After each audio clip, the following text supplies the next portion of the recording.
Azərbaycanda qohum nikahları qadağan olunsa da, bəzi insanlar sənədlərdə hiyləgərlik edərək bu qadağanı aşmağa çalışırlar. Soyad və başqa məlumatları dəyişdirərək qohumla evlənməyə imkan yaratmaq istəyən hallara rast gəlmək mümkündür. Ekspertlər qeyd edir ki, belə manipulyasiyalar qohumluq əlaqələrini dəyişmir. Globalinfo.az-a danışan sosioloq Lalə Mehralı'nın fikrincə, bu əslində həm gülməli, həm də absurddur. Kimisə övladından qanuni şəkildə imtina etməyə, sənədlərdə başqa ad göstərməyə, nəticədə qohumla nikaha yol açmağa məcbur etmək kimi hiyləgərliklər ağıllı insanların işi ola bilməz.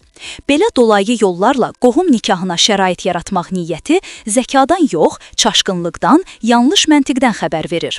Ağıllı insan başa düşər ki, sənəddə hansı ad yazılıb yazılmamasından asılı olmayaraq, bioloji və qohumluq əlaqələri dəyişmir.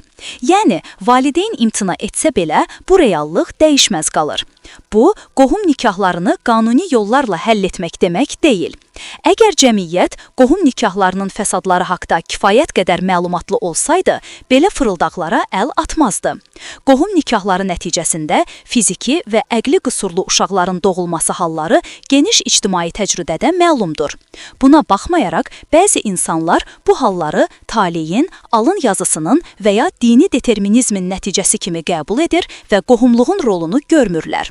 Bu, savadsız və təhlükəli yanaşmadır.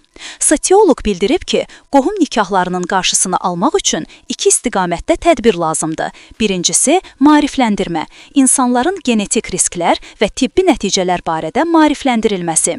İkincisi, inzibati və hüquqi nəzarət, rəsmi və dini nikahların uyğunluğunun təmin olunması. Xüsusilə, dini nikahların icrası məsələsində ciddi qayda olmalıdır. Dini mərasimlər rəsmi nikah sənədi olmadan keçirilməməlidir.